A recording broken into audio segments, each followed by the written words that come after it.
Assalamualaikum warahmatullahi wabarakatuh. Bismillahirrahmanirrahim. Alhamdulillahirabbil alamin. Wassalatu wassalamu ala asyrafil mursalin wa ala alihi wa sahbihi ajma'in. Subhanaka la ilma lana illa ma 'allamtana innaka antal alimul hakim. Wa la haula wa la quwwata illa billahil aliyyil azim. Wa la haula wa la quwwata illa billahil aliyyil azim. Wa la haula wa la quwwata illa billahil aliyyil azim. Rabbi shrah li sadri wassir li amri wahlul 'uqdatam min lisani yafqahu qawli, amma ba'd. Qala Allah ta'ala fil Qur'an azim, a'udzu billahi minasy syaithanir rajim. Wallahu akhrajakum min butuni ummahatikum la ta'lamuna syai'an wa ja'ala lakumus sam'a wal absara wal afida la'allakum tashkurun. Sadaqallahul azim. Alhamdulillah, syukur kepada Allah Subhanahu wa taala. Sama-sama kita menunaikan sembahyang subuh berjamaah. Mudah-mudahan amal ibadat kita diterima oleh Allah Subhanahu wa taala. Bersyukur juga kepada Allah Subhanahu wa taala kerana masih lagi dipanjangkan usia kita. Mudah-mudahan dengan panjangnya usia kita dapat sama-sama kita meningkatkan ketakwaan kita kepada Allah, iaitu kita menjunjung segala perintah Allah dan kita meninggalkan segala larangan Allah Subhanahu wa taala. Bersyukur juga kepada Allah Subhanahu wa taala kerana memilih kita pada pagi ini untuk duduk dalam majlis ilmu. Mudah-mudahan kehadiran kita pada pagi ini dicatat oleh malaikat yang telah diamanahkan oleh Allah Subhanahu wa taala sebagai satu catatan yang mendapat keberkatan daripada Allah Subhanahu wa taala. Jadi sebelum kita mula pengajian kita malam pagi ini, marilah sama-sama kita membaca Ummul Kitab.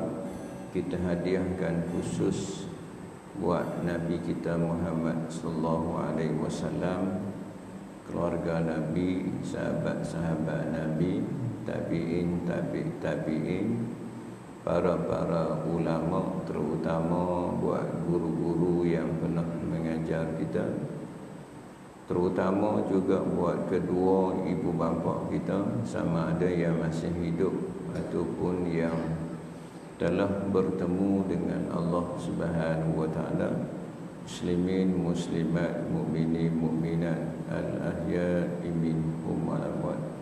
Al-Fatihah. A'udzu billahi minasy syaithanir rajim. Bismillahirrahmanirrahim.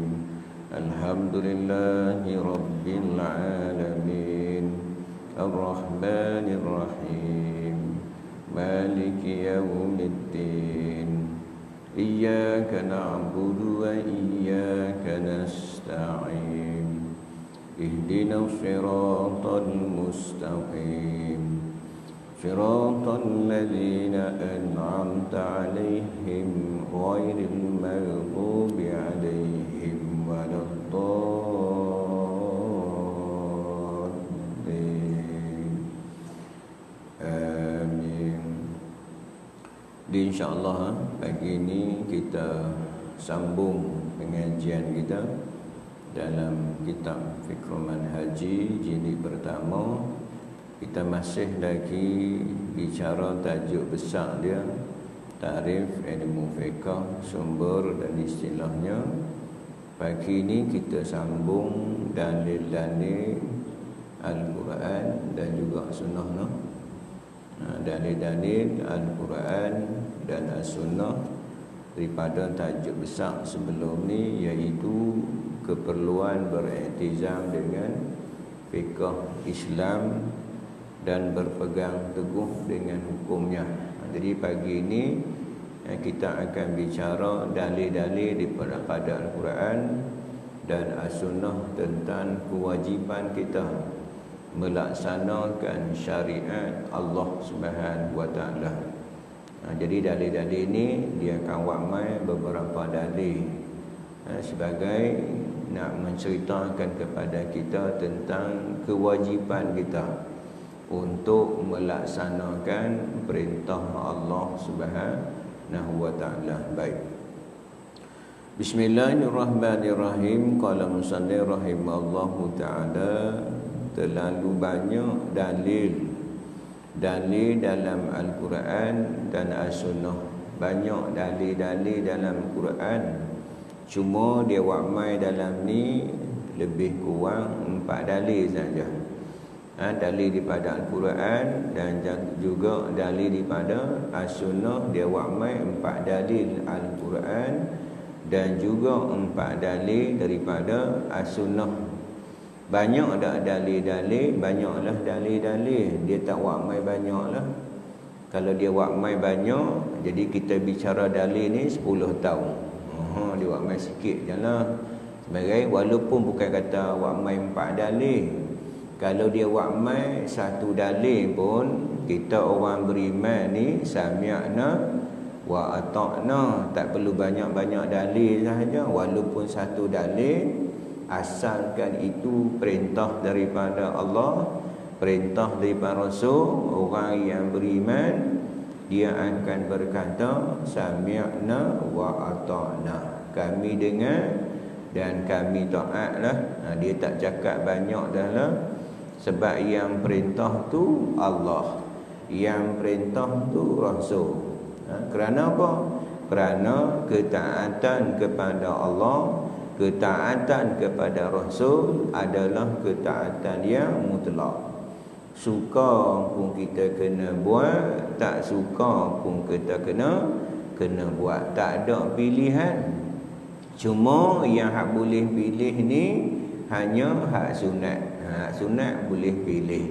Nak buat pun tak apa, tak mau buat pun tak apa. Cuma rugilah. Cuma rugi. Hak sunnah, siapa yang buat dapat ganjaran pahala, siapa yang tak buat tak dapat apa. Jadi rugilah. Allah Subhanahu wa taala nak bagi ganjaran, kita tak mau. Tapi tak apa lagi. Seperti mana kita pernah sebut sebelum ni, ketika mana seorang tanya dekat Nabi, ketika Nabi duduk tengah khutbah, ya Rasulullah, bilakah berlakunya kiamat? Nabi duduk tengah khutbah, mai seorang tanya, bilakah berlaku kiamat? Nabi cak jawablah masa tu.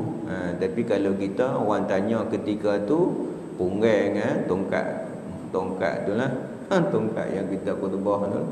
Tapi Nabi tak buat macam tu lah. Lepas pada khutbah, Nabi tanya, siapa tadi yang tanya tadi ni?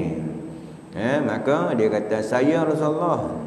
Maka Nabi tanya dekat dia, kamu dah bersedia dah untuk nak hadapi kiamat? Kamu duk tanya-tanya ni, bilakah berlaku kiamat? Adakah kamu dah bersedia untuk nak hadapi kiamat? Maka sahabat ni kata, dia buat yang fardu-fardu. Dia buat yang fardu-fardu. Hak sunat dia tak buat. Cuma dia kata, saya cinta kepada Allah, saya cinta kepada kamu ya Rasulullah. Maka Nabi kata, Nabi sebut, kamu akan masuk ke dalam syurga. Jadi kalau kita buat yang fardu pun tak apa dah. Tetapi kita tak maulah macam tu, sebab yang lain tu ada tawaran ganjaran. Sebab di akhirat besok ni ada tingkatan-tingkatan tak sama. Sebagai contoh kita pagi ni,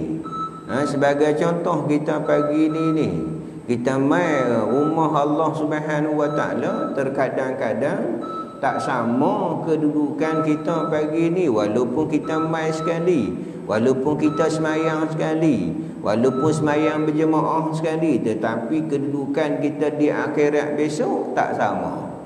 Awak tak sama Ustaz.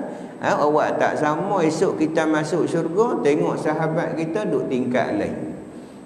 Duk tingkatan lebih tinggi daripada kita. Kita tanya, kenapa hang duk tingkat tinggi, aku duk tingkat bawah?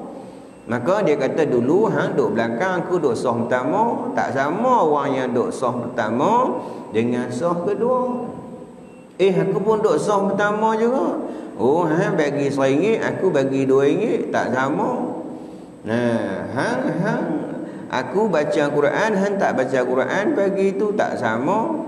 Aku pun baca Quran, aku mengaji, hang tak mengaji, bagi itu tak sama kedudukan kita di akhirat besok tu. Atas dunia kita nak kena berlumba-lumba. Hak tentang akhirat kita kena berlumba-lumba untuk kita nak buat baik.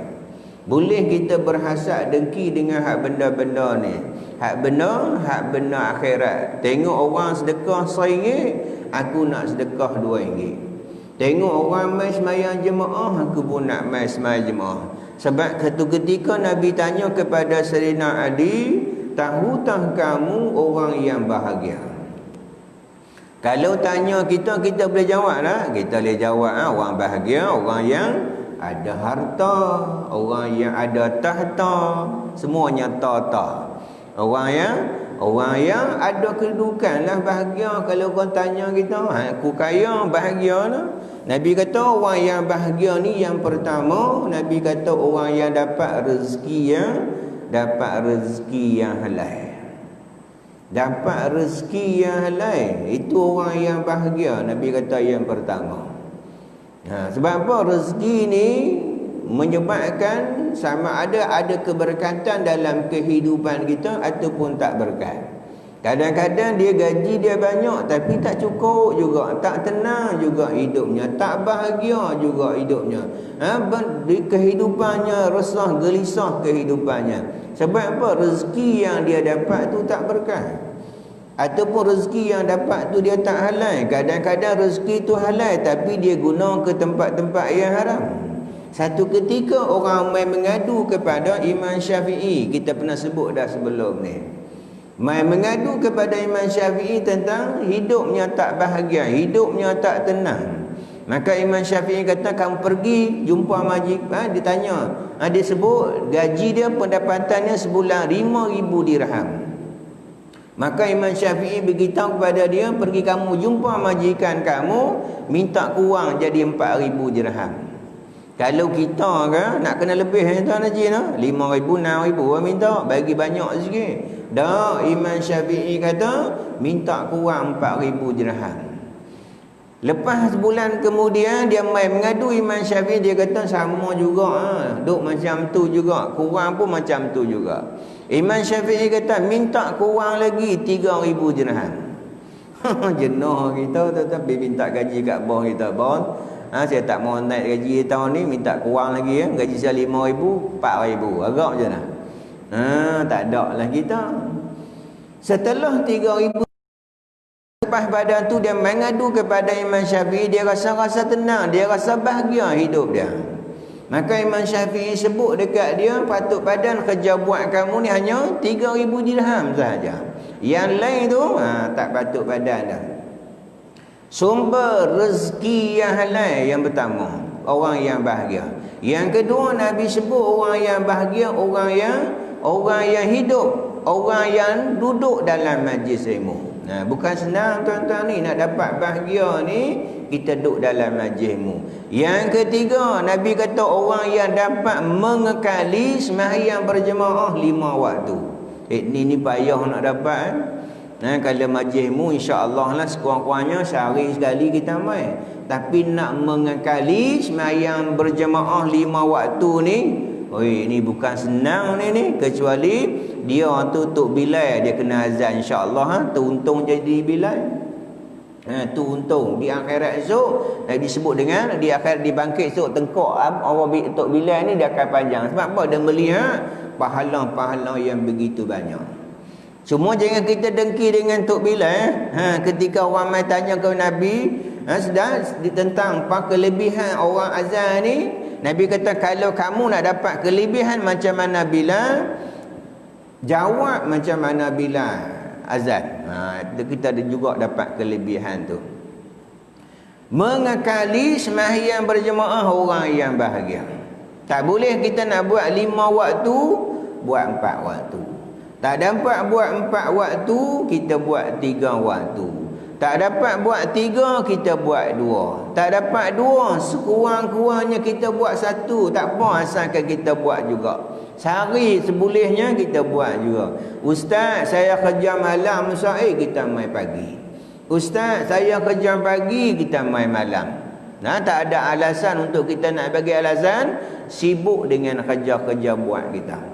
Jadi hak itu tak apalah, hak benar-benar sunat. Tetapi hak benar, hak perintah Allah SWT, hak sebut dan ayat-ayat yang kita akan bacakan tadi nanti ni tentang kewajipan untuk melaksanakan perintah Allah SWT, sebab dia adalah perintah daripada Allah, perintah daripada Rasul. Apabila perintah daripada Allah dan perintah daripada Rasul, kita orang yang beriman hanya mampu berkata sami'na wa ata'na. Kami dengar dan kami taat. Dia kata terlalu banyak yang menunjukkan wajib beriktizam dengan hukum-hukum fiqh dan berpegang teguh dengannya. Antara dalil-dalil daripada Al-Quran ialah dalam surah Al-A'raf ayat 3, A'udzubillahi minasyaitonirrajim. Ittabi'u ma unzila ilaikum mir rabbikum wa la tattabi'u min dunihi awliya. Yang bermaksud ikutilah apa yang diturunkan kepada kamu daripada Tuhanmu, iaitu Al-Quran. Kalau hak umat-umat sebelum ni kitab-kitab depa lah. Kitab-kitab depa lah hak sebelum ni. Kalau kita hak umat Nabi Muhammad pun wajib beriman dengan kitab-kitab Allah Subhanahu Wa Taala.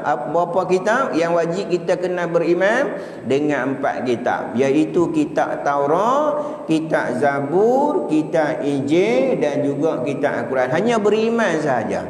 Tetapi bila turun Al-Quran, kitab-kitab lain hanya kita beriman, tetapi tak boleh kita nak beramal dah dengan kitab-kitab tu. Hanya kita beriman sahaja. Hanya kita beriman sahaja dengan kitab Taurat, kitab Injil, Zabur. Kerana hak kitab tu sebelum ni tidak diubah suai. Tetapi setelah kewafatan Nabi-Nabi terdahulu, kitab-kitab 3 kitab tu telah diubah surai oleh tangan-tangan yang tak bertanggungjawab. Apabila turun Al-Quran, kita umat Nabi Muhammad sallallahu alaihi wasallam hanya kita ikut Al-Quran sahaja. Kerana apa? Al-Quran itu terpelihara, dapat jaminan daripada Allah Subhanahu Wa Taala, terpelihara sampai hari kiamat.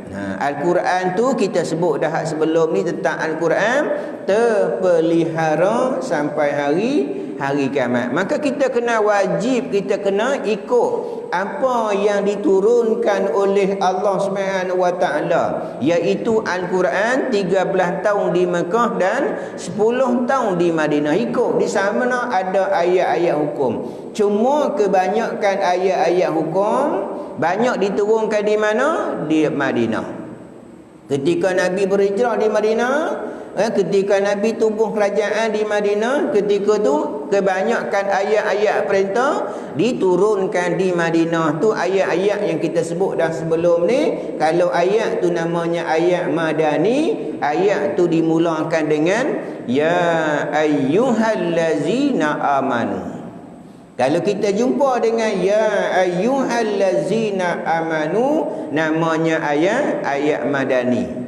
Tapi kalau berkait tentang bab akidah, ya ayyuhan nas, Tentang berkaitan qul huwallahu ahad, tentang beraqidah. Ayat tu namanya ayat maki, ayat yang diturunkan di Mekah. Tapi kebanyakan ayat-ayat perintah, ayat-ayat hukum diturunkan di Madinah. Ayat tu dimulakan dengan ya ayyuhallazina amanu. Macam kita baca tadilah, ya ayyuhallazina amanu innamal khamru. Tentang tadi ayat yang kita ayat yang atas sekali tadi ni, yang kita baca bersama dengan imam tadi.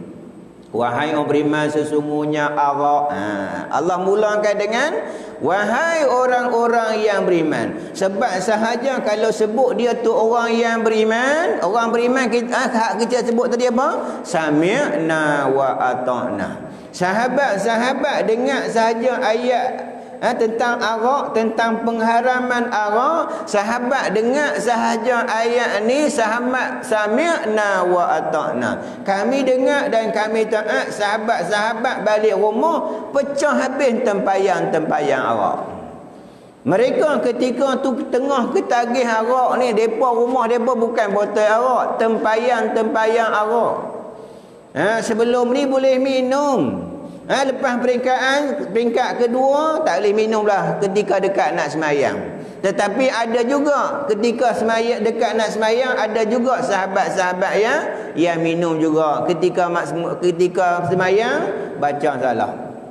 Qul ya ayyuhal kafirun, katakanlah kepada orang kafir, la a'budu ma ta'budun, kami tidak menyembah, la a'bu, aku tidak menyembah apa yang kamu sembah. Tapi sebab dia pening, dia mabuk, dia pungkul, ya ayyuhal kafirun, katakanlah kepada orang kafir, a'budu ma ta'budun, aku menyembah apa yang kamu sembah.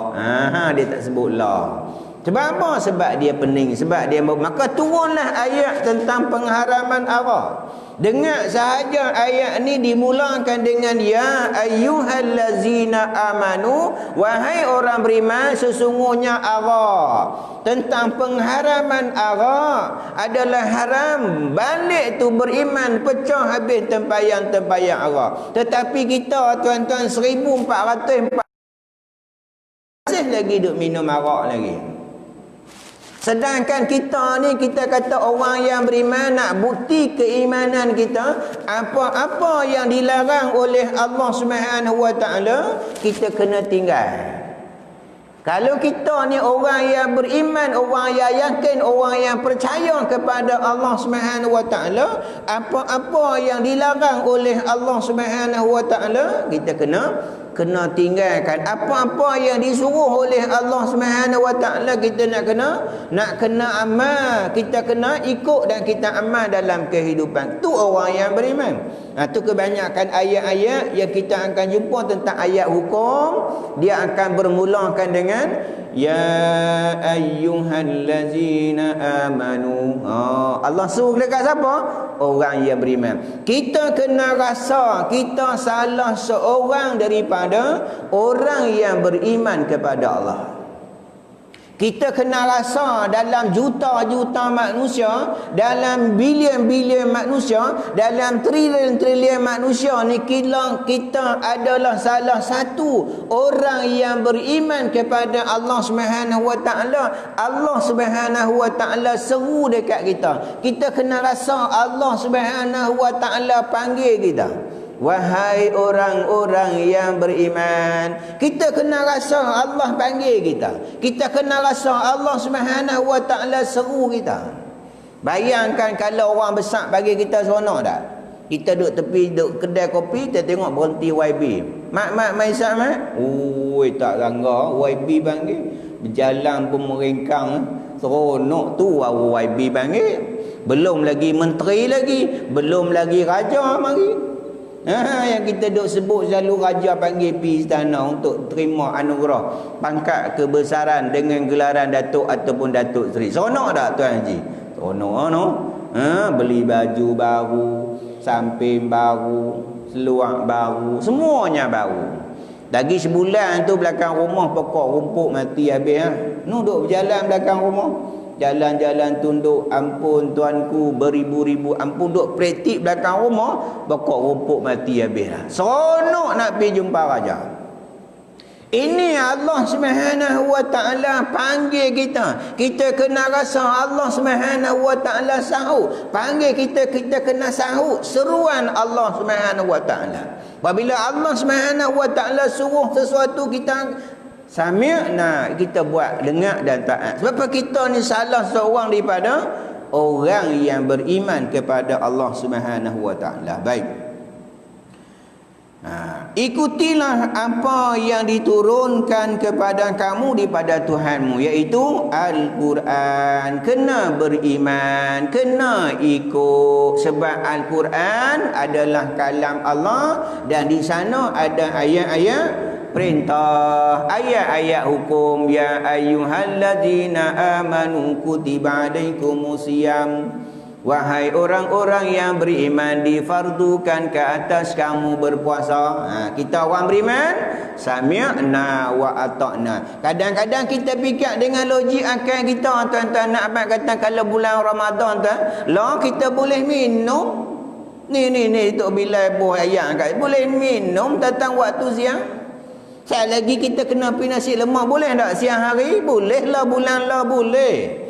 Bukan duk haram pun ayat ni, ayat halal tuan-tuan. Nasi lemak tu halal. Bersama dengan isteri di waktu siang tu halal. Isteri kita tuan-tuan. Tetapi Allah Subhanahu wa taala nak uji kita tuan-tuan. Masuk sahaja satu Ramadan, siang hari tak boleh dah.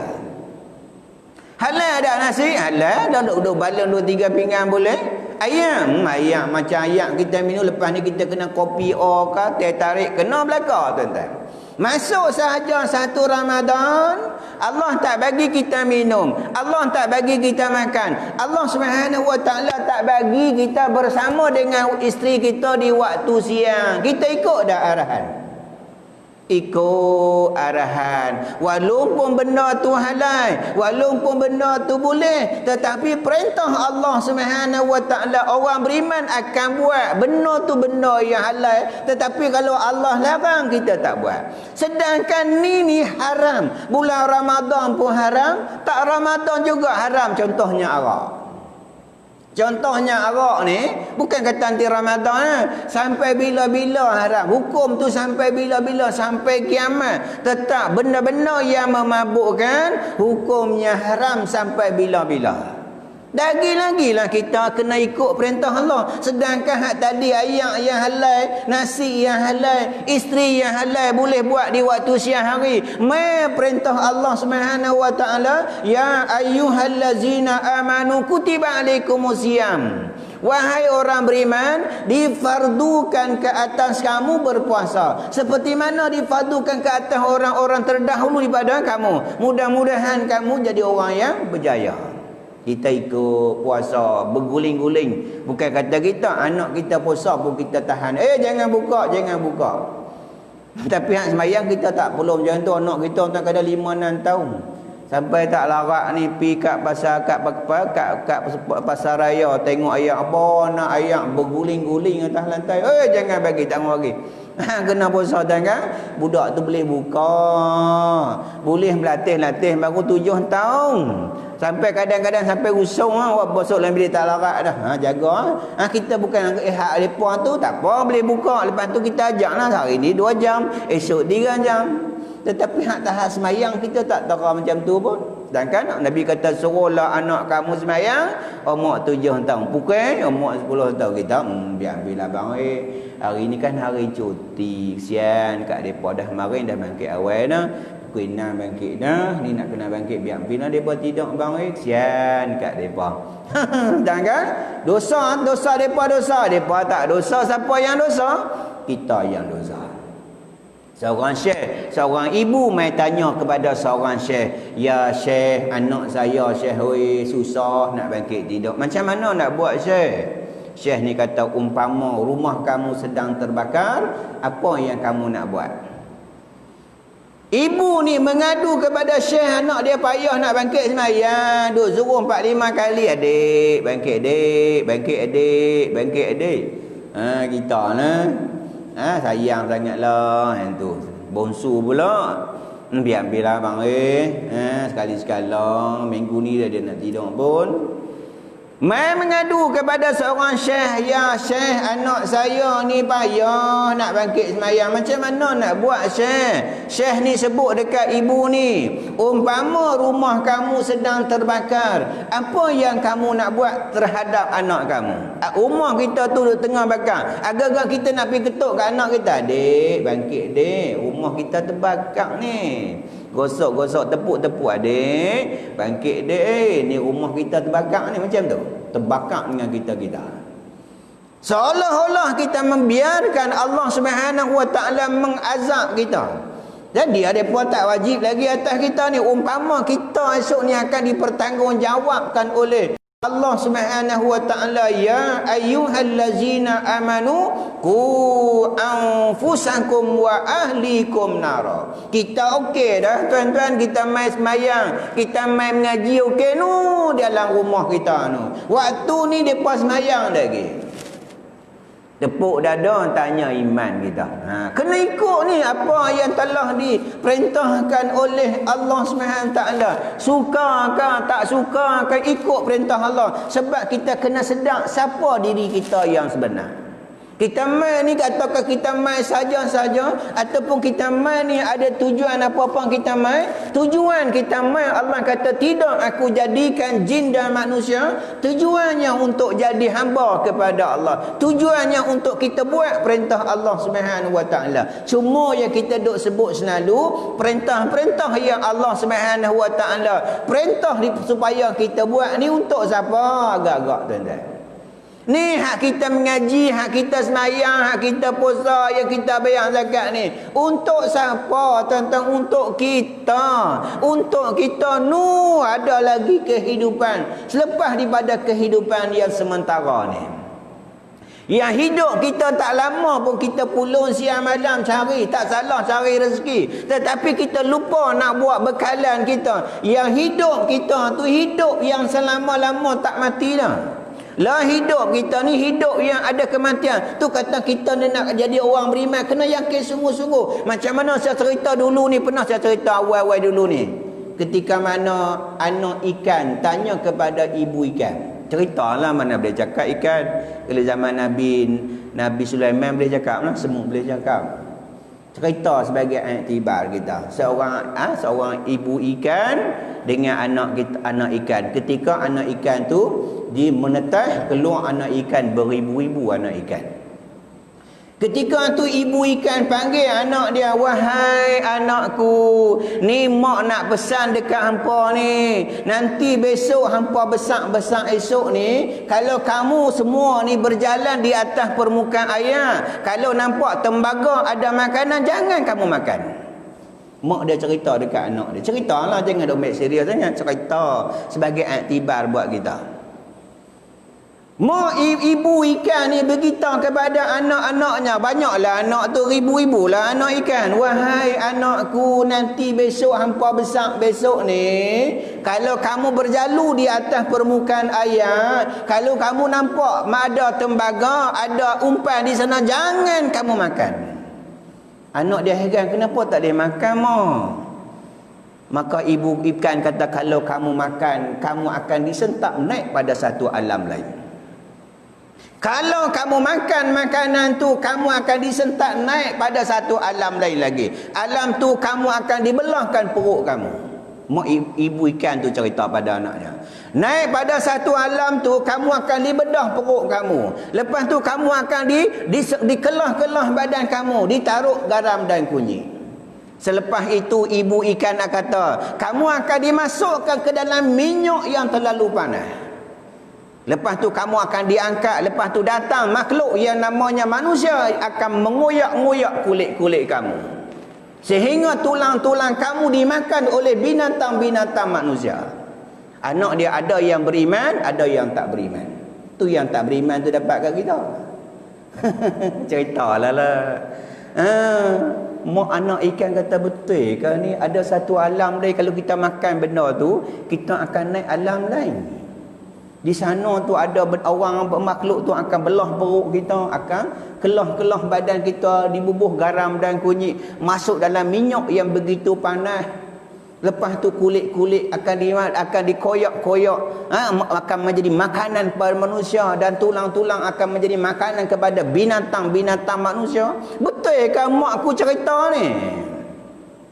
Sama juga tentang Al-Quran. Begitu kita ada lagi satu alam lepas daripada alam dunia ni. Kalau kamu ni ikut perintah Allah Subhanahu Wa Taala, ikut perintah Rasul, kamu akan dapat keseronokan, kenikmatan daripada Allah. Syurga Allah Subhanahu Wa Taala yang selalu kita duk sebut dalam surah Yasin. Allah beritahu, Allah kata auzubillahi minasyaitonirrajim, inna ashabal jannatil yawma fi sughulin fakihum hum wa azwahum fi zilalin alal araiki muttaqiun. Sesungguhnya kata Allah, penghuni-penghuni syurga itu sibuk menikmati kesenangan mereka, dan pasangan-pasangan mereka bersukaria di tempat yang teduh sambil duduk berbaring di atas pelamin. Dengar seronok dah? Oi, seronok macam baru menikah kan tuan Haji dah. Sambil duduk berbaring di atas pelamin. Benar tu nampak dah? Tak nampak. Ada yang percaya, ada yang tak percaya. Betul kan mati ni dalam masuk dalam betul nak hidup balik ni. Kita orang yang beriman mudah sahaja bagi Allah. Benda yang tak ada pun Allah boleh bagi ada. Ni benda ada Allah nak hidupkan kita balik. Begitu juga orang yang tak mau ikut perintah Allah Subhanahu Wa Taala. Di sana nanti Allah Subhanahu Wa Taala beritahu, mereka akan diazab oleh Allah Subhanahu Wa Taala. Ketika tu kita orang beriman, dia akan percayalah, dia tak beranilah nak buat maksiat, nak buat benda-benda haram, dia tak berani, dia akan ikut perintah Allah Subhanahu Wa Taala. Baik. Sambung lagi. Dan jangan kamu mengikut pemimpin-pemimpin selain. Hal lain daripada Al-Quran, lain daripada perintah Allah, jangan kita ikut. Kerana apa? Jalan-jalan lain daripada Allah dan Rasul, jalan yang menyesatkan kita daripada petunjuk Allah yang selalu kita duk minta. Selalu saya duk sebut tuan-tuan, ketika kita sembahyang, kita minta kepada Allah Subhanahu Wa Taala, ihdinas siratal mustaqim. Tunjukkanlah kami jalan yang lurus. Kuih berapa tu? Kuih apa? 7.5. Lebih dah. Lebih dah. Tu nampak tuan-tuan nampak gelisah tak berhenti ni. 7 lebih kita berhenti tentulah berhenti ayat pertama ni. Esok ni kita mai kita sama sikit sebab kita masih lagi SOP lagi ni. Masih ada kes ada lagi. Ni kita ikut SOP. Lepas okey esok ni kita balon 2 jam boleh no? Kita balon 2 jam ganti baliklah. Mana ganti baliklah. Ni kita buat sekat sejam kat 40-50 minit. Esok kita ganti bagi lebih lah sikit. Saya main pun sejam lebih, kuliah mesti sejam lebih jugalah. Berbatuk badan. InsyaAllah kita berhenti tentu dulu. Nanti kita sambung nanti tentang yang kedua, surah An-Nisa ayat 65. Kita berhenti tentu dulu. Marilah sama-sama kita tangguh kuliah kita pada pagi ini dengan tasbih kifarah dan salawat subhanakallah wa bihamdika asyhadu an la ilaha illa anta wa astaghfiruka wa atubu ilaik. Bismillahirrahmanirrahim.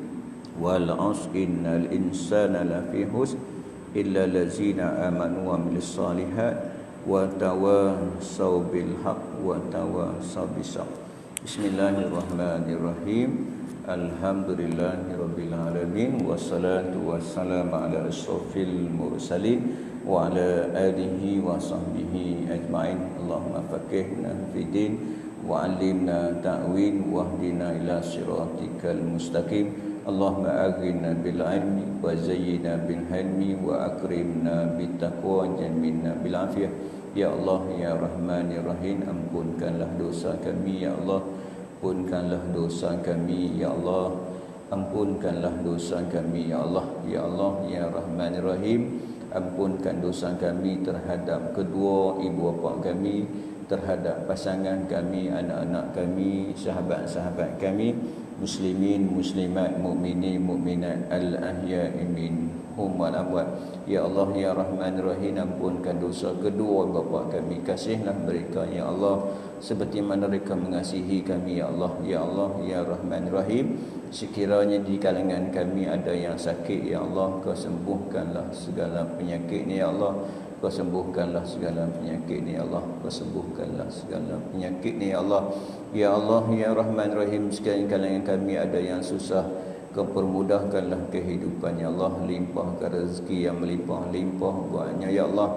Rabbana 'alaika tawakkalna wa ilaika anabna wa ilaikal masir.